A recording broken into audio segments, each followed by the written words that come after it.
Like they say, the truth never dies. It waits, silent, like the wind that blows through the trees. You don't always feel it, but you can't escape it. This is the path of the story where the silence becomes too heavy to carry. Hannah had returned. She was not the same girl who left. No, she was stronger, softer in her own way, but stronger. Her daughter, the little girl, didn't speak much about the past.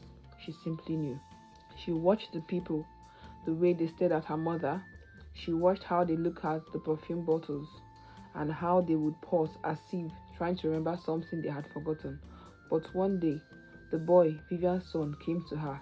He was older now. He had his mother's eyes. He had grown tall, strong, but the confusion in his heart weighed him down. He had started to feel something different. Something wasn't right. He walked up to her one afternoon.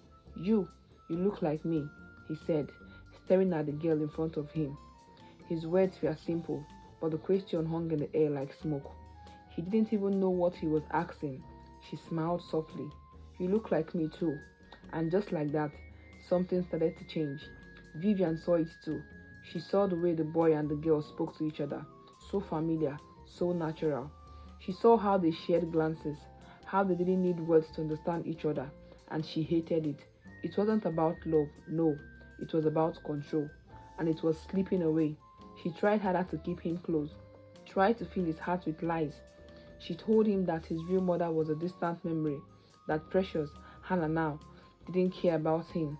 But the boy, he didn't believe her anymore. There were moments when his gaze would wander to the perfume store, when he watched Hannah through the market stalls, his heart trembling. Something inside him knew the truth, even if he couldn't say it, even if he couldn't understand it yet. And then there was Kelvin, the man who had once been so sure, the man who had thought life would always go according to plan. But that night he saw her again, Hannah. She was standing in front of her store. The soft light of the evening sun cast shadows over her face, but there was no mistaking her. It was her, the same face, the same strength in her eyes, and for the first time in 6 years, Kelvin didn't know what to say. The question had been building in him. He had married Vivian, but every time he looked at her, he felt something was wrong. Something about the boy didn't feel right. Something about the girl, he couldn't explain it. But now, seeing Hannah again, he felt the weight of the years, the silence, the lie.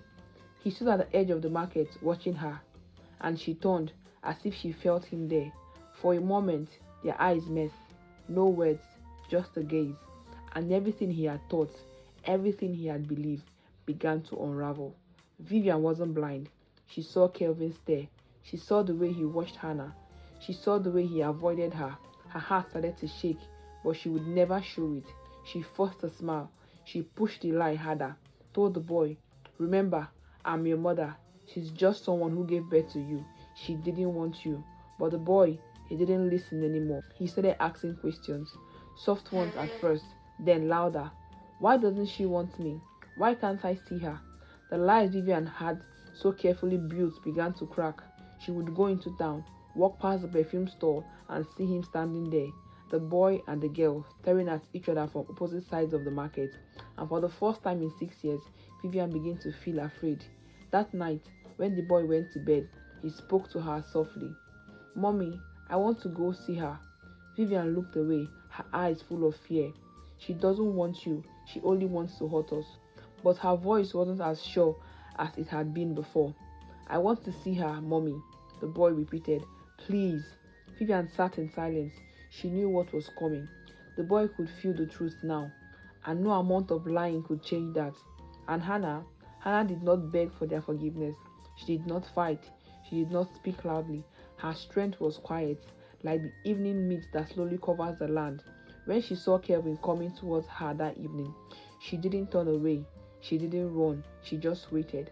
And when he spoke, his voice shaky, uncertain, she said only one thing. I never stopped waiting for you.